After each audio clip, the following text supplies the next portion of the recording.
Welcome to EverydayFI, the show that explores the lives and stories of everyday people in the financial independence community. Today, I'm going to be chatting with my friend David. Before the episode, however, I want to let you know that our conversation touches on sensitive topics, including discussions about suicide and mental health struggles. I understand that these subjects can be challenging, so if this is something that might be difficult for you, please feel free to take a break from the show and return when you're ready. If you or someone you know is having thoughts of suicide or struggling with their mental health, please know that support is available. You can reach the National Suicide Prevention Lifeline by dialing 988 or by visiting their website at www.988lifeline.org. I will include this in the show notes. Take care of yourself and please listen at your own pace. We will start the show after a word from our sponsors.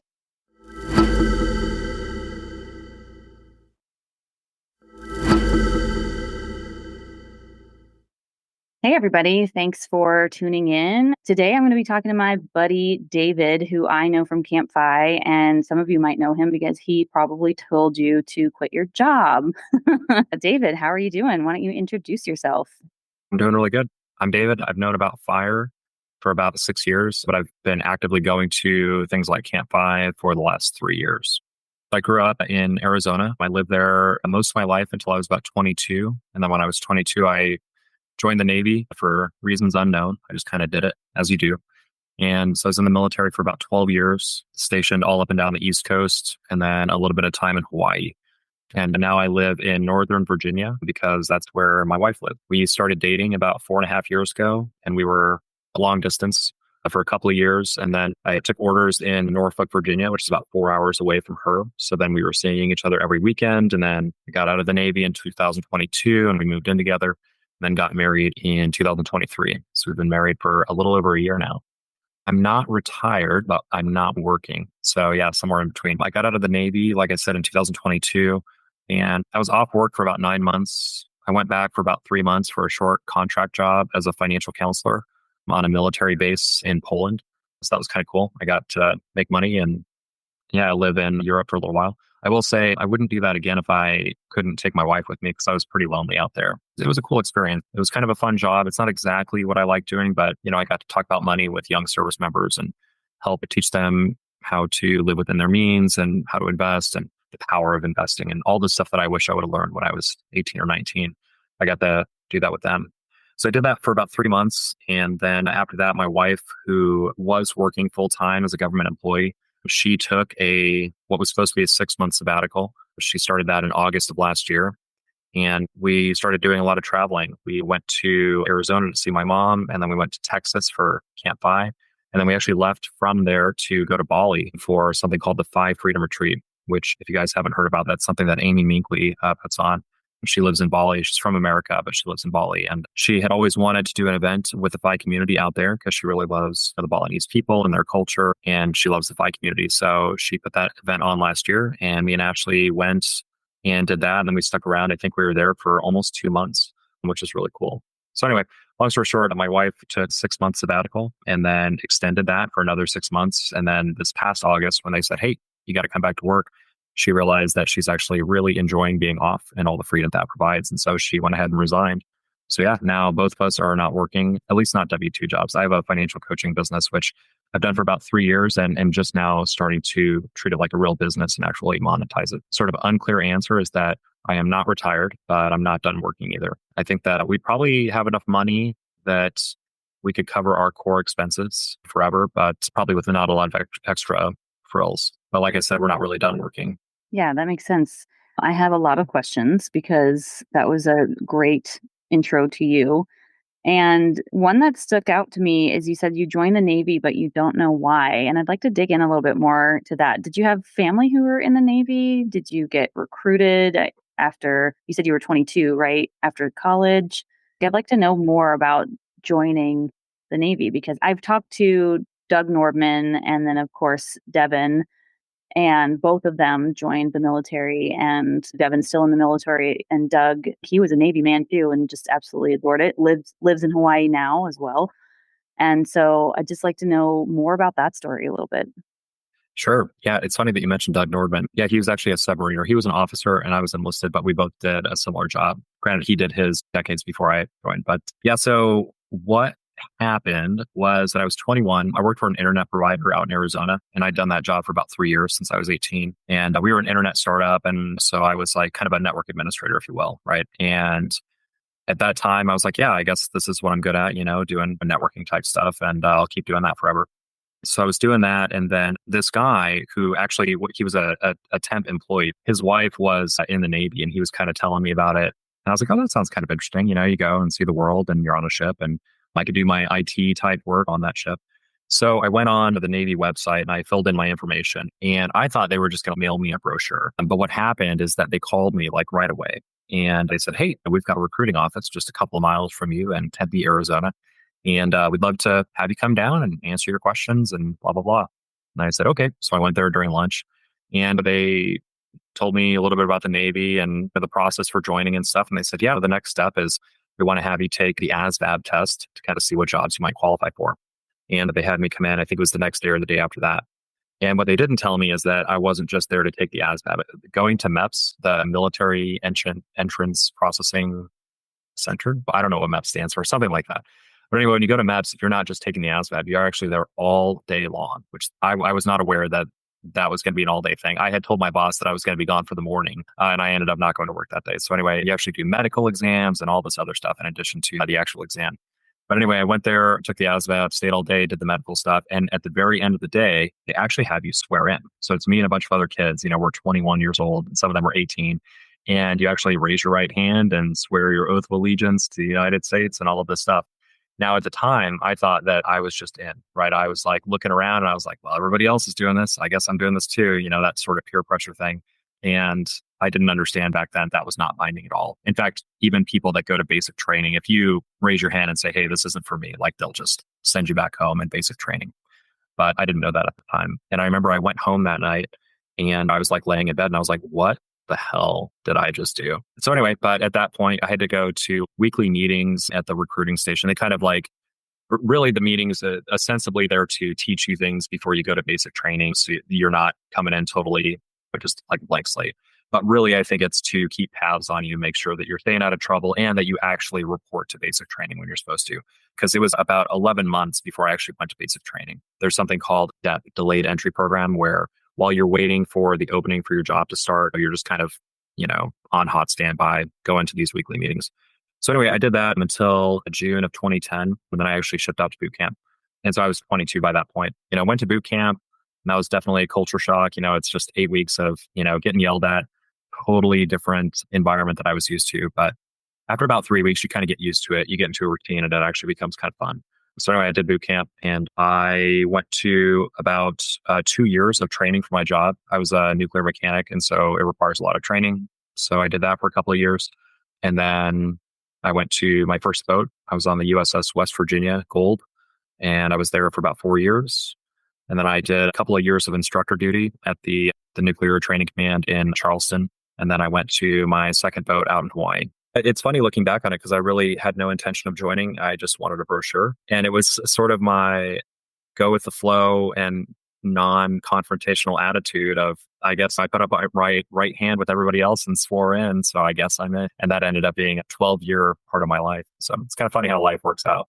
Yeah, I feel like cults need to take a leaf out of the U.S. military's book for recruiting. That's insane. That's insane that you did not, that you actually thought, okay, I guess I'm doing this. Like yeah, that's crazy. It's really cool that you were a nuclear mechanic. How fancy is that? I know you said that you took a test to see which jobs might be good for you. Is that what you tested for?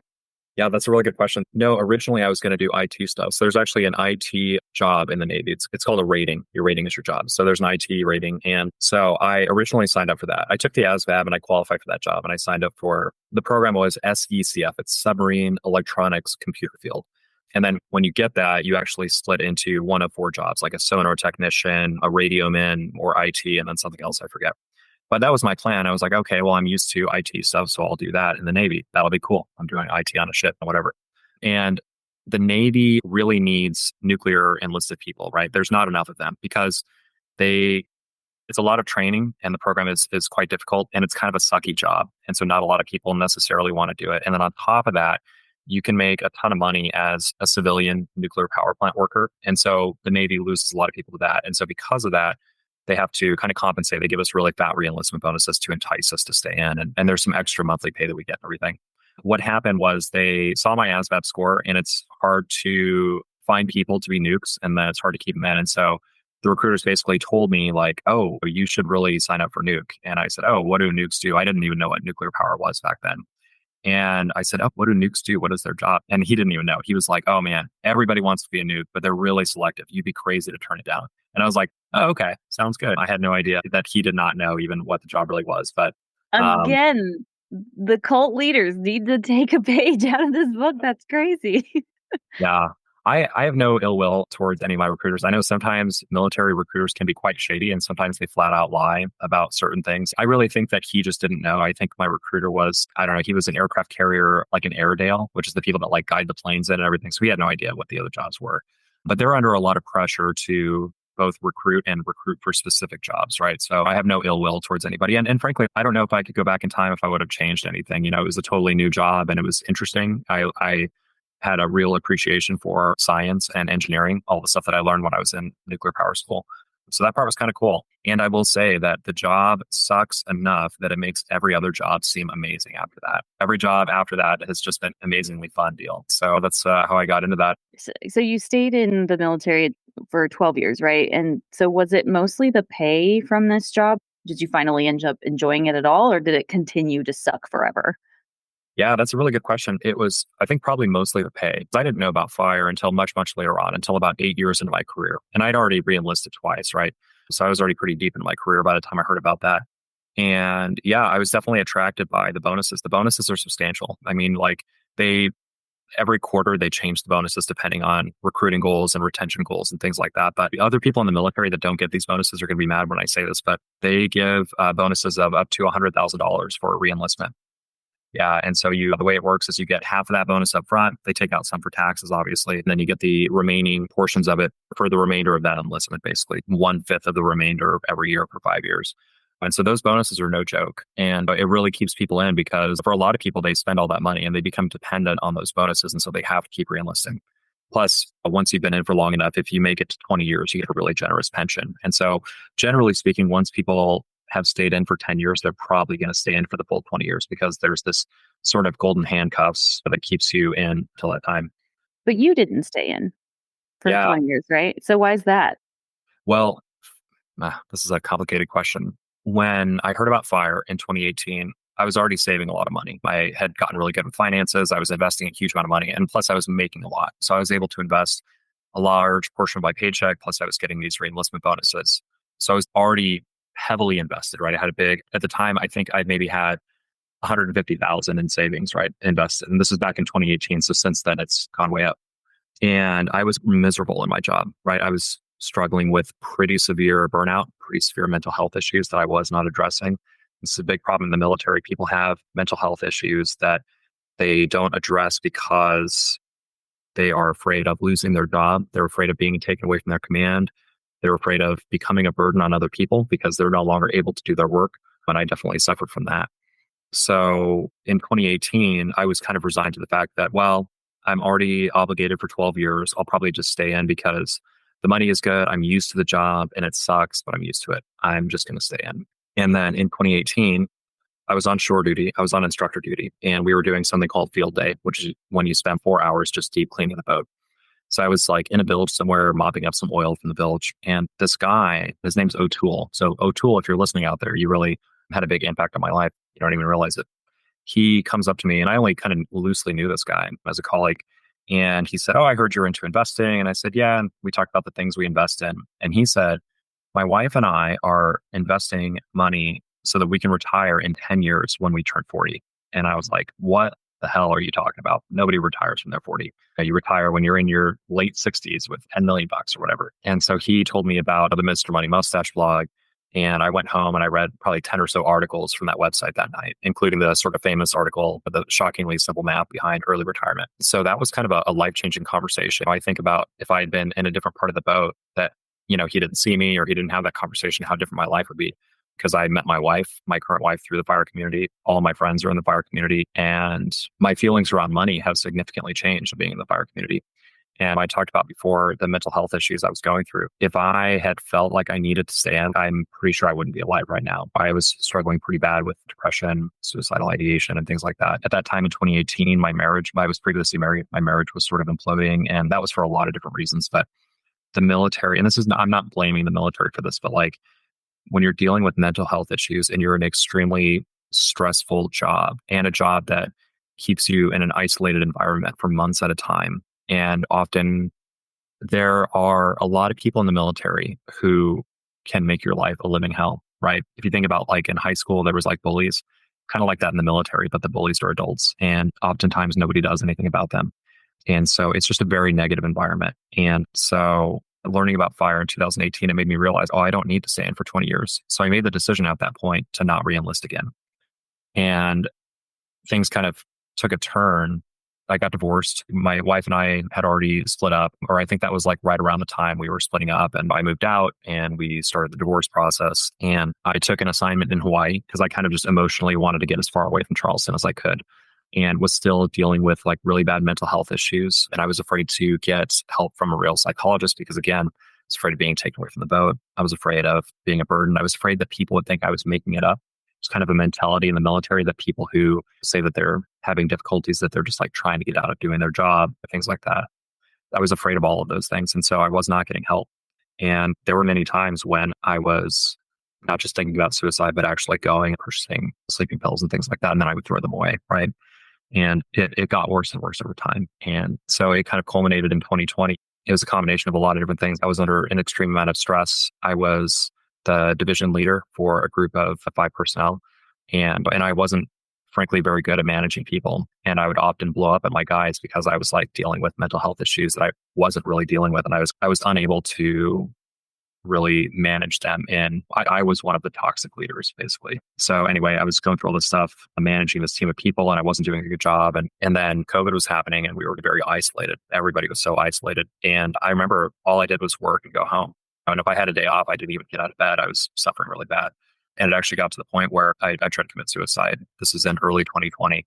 And I was unsuccessful, right? I basically swallowed a bottle full of sleeping pills and was unsuccessful, luckily. But I didn't tell anybody about it. Even then, I didn't get help, right? And I kind of just went back to work the next day and I was super out of it. I just went back to work and kept on just sort of existing. And it's interesting looking back because if I had asked for help, they could have taken me off the boat. I could have gotten help earlier and when I could have dealt with these things a little bit better.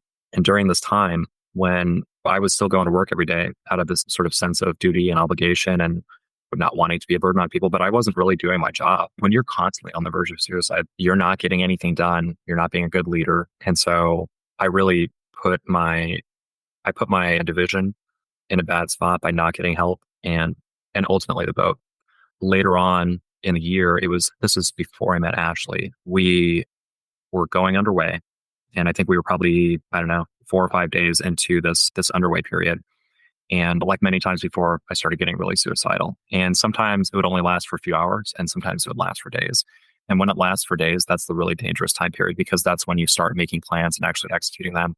And I was planning on killing myself on the boat and I was going to do it in a part of the boat that's really hard to reach because I was afraid that somebody would find me and that they would stop me, which is just crazy thinking about it because it's like, think about the effect that you have on people if somebody would have walked up and found me like that, like how much that would have emotionally scarred them. But when you're suicidal, you're not thinking clearly. And I hate when people say, oh, you're really selfish if you do that because you're not thinking about anything. Like all you can think about when you're suicidal is, I'm a burden to the world. Everything would be better if I wasn't here. I bring everybody down. Your brain gets like on a one-way track. Like the best thing for the world is for you to just be gone, but you're not thinking logically.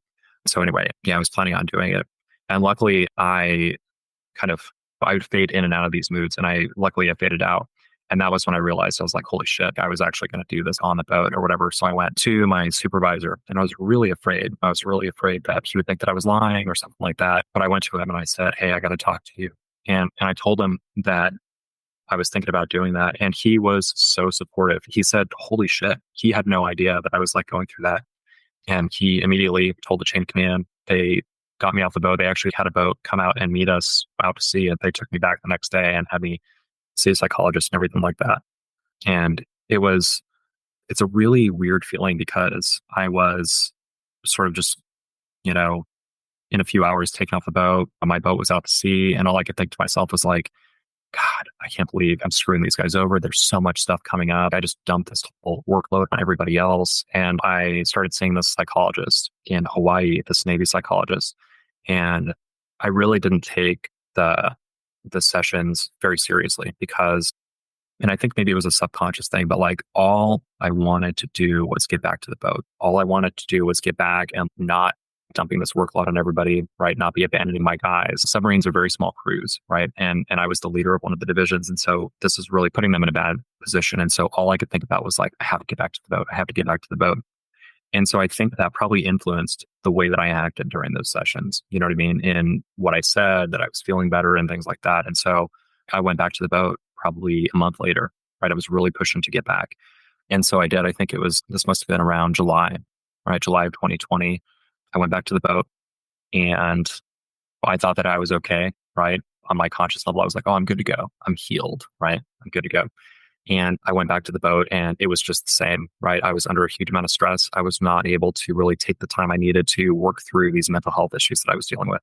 Anybody that's suffered from mental health issues knows that most of the time it's kind of a lifelong battle, right? And it never really goes away, right? It's just you kind of find ways to manage it. And I hate to say it, but if you're in the military, it's just not the environment to try to manage those things. After a couple of months, I was getting to that same point again. And I think it was probably October by this point. It was about 3 months later.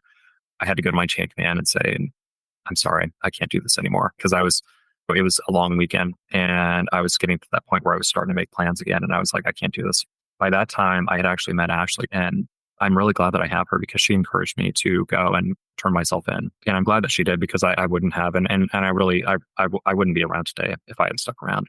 But still, they got me off the boat, and that time it was pretty much permanent. And at that point, I started this sort of long administrative process called a med board. And it's where they basically take you away from all of your duties and your whole job is to get better. So they put me in some BS role where I basically just cleaned all day or managed other people cleaning. We were out blowing leaves and stuff like that. And they actually sent me to Virginia because the only person that I was really close to in my life was my, at the time, girlfriend, Ashley, and she was in Virginia. So they got me as close as they could to her, which was Norfolk, Virginia.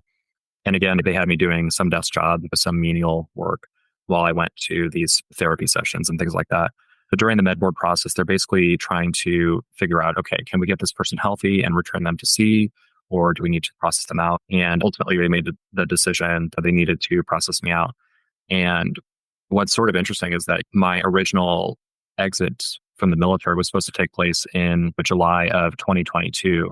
And the med board process, with how long and drawn out, it's actually pushed out my enlistment to September, right? So I actually ended up staying in a little bit longer than I had originally intended because of this. But yeah, that's my exit from the military. I share that with very few people because it's still sort of a source of, I don't know, a lot of guilt and shame and things like that. It's embarrassing to tell people that you got kicked out of the military, and it's hard to talk about. For a long time, I've lied to people. I said, oh yeah, I just got out. I just decided to separate or whatever. Even though I likely would have separated on my own, the decision was sort of made for me. There's just, like I said, a lot of guilt and shame that goes around that. But I do want to talk about it more, only because the more people that I talk to about mental health issues, the more I realize so many people are dealing with this. None of us really talk about it. Anybody that's experienced depression and suicidal ideation, when you get into those moods, you really think that you are the only one dealing with this because nobody talks about it. And so you really feel completely alone and you don't feel like you can talk to people about it. And as I've talked to more people over the years who seemed like totally happy people, just like I seemed like a totally happy person. And you realize, oh, they're dealing with the very same things. Maybe it's not suicide, but maybe it's depression and things like that. And the more that I find that out for people, the more I'm like, why are we not talking about this? So I do want to be a little bit more open. And frankly, I kind of want to stop. I don't know if lying is the right word, but like when I say, oh yeah, I just got out of the Navy, it's like, no, I was medically discharged. And that is not at all the way that I wanted my career to end. But I'm trying to work through that and not be so embarrassed about how my military time ended. But I don't think you have anything to be embarrassed about. I mean, I feel like that is something that the military failed you on personally. I think they can do better at recognizing that people who are in a stressful type of situation like that And even just beyond, like if you're getting deployed and you're seeing things over there when you're in war zones, I mean, mental health needs to be a higher priority in the military, period. I applaud you for reaching out and getting help because a lot of people have a really hard time doing that. And it's like, I hate to use that, put your oxygen mask on first. This is like a way more extreme version of that. But to me, it seems like you you started to value yourself to a point that you were like, I need to get help, even if you still had those feelings of I'm a burden. I'm grateful that you saw the need to reach out to somebody because I'm grateful that you're here and I'm grateful that you shared this. And I think you're right. I think we do need to talk more about this. And I realize that it is super hard and it's scary, but I cannot express how many people are going to find this incredibly helpful to hear about because they're going to be like, I'm so glad I'm not alone. I mean, I know somebody very close to me in my life who deals with suicidal ideation. I'm not going to say who because I don't have their permission to share that, but it is a struggle. It is a consistent struggle. It's going to be a lifelong struggle for them too. And like you said, I think people need to talk about it more. I go to therapy and I try to talk about that every episode if I can, because I think it needs to be normalized that these things are affecting us. And the only way we can heal is by talking about it. I really appreciate you sharing that. Yeah. Well, thanks for saying all that. And I do want to defend the military a little bit because the reality is that they really are taking mental health issues seriously. And just as an example of that, any military website that you go to, right, it's got the suicide hotline written on it, right? There's always somebody staff there. We do training on it all the time, if you see signs, et cetera, et cetera. And we've even gotten to the point where nukes, it used to be back in the day, if you had mental health issues, they just immediately, you're disqualified from nuclear duty, you're disqualified from submarines. And now they actually have, and this is the program that I had, it's called embedded mental health. And it's where you continue to do your job, but you're able to get the help that you need. That I think to prevent people from kind of not getting help and then taking their own lives. Now, I will say that at least for me, my experience was that it would not have been possible to start working through the issues that I was working through by doing this job where I'm working 80 hours a week under stress all the time in a really toxic environment. And I shouldn't say toxic because I had a great chain of command. I had a really great, very supportive chain of command. My boss, he was amazing, but he was a great leader and a great listener. And they all totally supported me. Nobody said, oh, I don't really believe you or anything like that. And I had really built that up in my own mind. Anybody that happens to be listening that was in my command, like, thank you all for being so supportive. Everybody was nothing but nice about it. So I want to make that very clear. The thing that I'll say, it's very complex because the military and the Navy, they really do care about these mental health issues. They're losing a lot of people to both suicide as well as just people who get medically discharged. And that's a huge cost to them. So they really are focused on addressing that, which is why they created that embedded mental health program, why they're pushing having suicide hotline listed everywhere, and they're pushing people to look for signs and all of that good stuff. But it's kind of a mixed bag because, and I think this is part of American culture too, where there's sort of this interesting reaction to, I don't know what you want to call it. Like there's this whole woke thing. And then there's people who are so far against that, like people talking about their feelings and they call us snowflakes because we're just like, we're so fragile and we need all this mental health help. And it frustrates me when I hear stuff like that because it's like people do need help. We're all struggling a little bit and we do need to talk about our feelings. And that's not a sign that we're weak or anything like that. And so anyway, but within the military, like when I was going through as a student in nuke school, it was like a really sort of a stereotype about people if they failed. We called it satting out or tapping the bell, tapping out. Whenever there was a student who came forward and said, hey, I'm feeling depressed or whatever, and they would separate them from the program. And that was really the only way. You could either fail out or you could sat out of the nuclear program because it's a very difficult training program. And there was a real stereotype about students who, oh, they're just making it up, right? And what was interesting is that I was really struggling back then as well. When I was going through that training in 2011, 2012, there were times when, even back then, I was having trouble with suicidal ideation. And I definitely did not get help back then because I didn't want to be another one of those students that everybody thought just gave up, right? And couldn't take the program. And so the instructors back then, and this is generalizing, not every instructor was like that, but the instructors could be quite toxic. And there really was that stereotype that if you tapped out, that you were just using it as an excuse to get out of the program. And what was interesting is that when I went back as an instructor in 2016, 2017 time period, a lot of the instructors that I served with said the same thing about the students there. they said that, oh, they're just using this as an excuse to get out of the program. And I remember thinking back and it's like, man, I was a student and I didn't want to get out of the program. I didn't want to fail out or tap out or anything, but I really could have used some help back then. And I'll give you another example. When I was working in that office job in Norfolk, I remember one day there was a kid who was obviously struggling with some severe mental health issues, and he drove his car over the pier into the water to commit suicide. But he, like many people who attempt suicide, especially when you hear about people jumping off a bridge and while they're falling, they realize, oh, this is a mistake. You kind of come to your senses. That's really common. And of course, this kid, as his car was filling up with water and sinking, he got out and he swam to the surface. In my office that I worked in, I worked with mostly senior enlisted and senior officers, and then a handful of civilians that were mostly retired military. So it's a lot of crusty retirees. The whole day, jokes were had about this kid and how stupid he was, about how he must not have been serious because he swam to the surface, and way to go, kid, because now your car is gone. All of these jokes and everything. I just remember thinking to myself, I don't think they realize like why I'm here. You know what I mean? That I struggle with that too. And it's people, I promise you, when somebody attempts suicide, when people say, oh, they're just doing it for attention, there's plenty of ways to get attention that don't involve doing that. They are not. And just because people change their mind, which frequently happens, doesn't mean that they weren't seriously dealing with things. And I just remember that day when jokes were had by all about this kid and how he must have been faking it because he just couldn't take submarine duty and all of this stuff. And frankly, I wish I would have spoken up and told them, hey, shut the fuck up, right? You don't know what that kid's going through.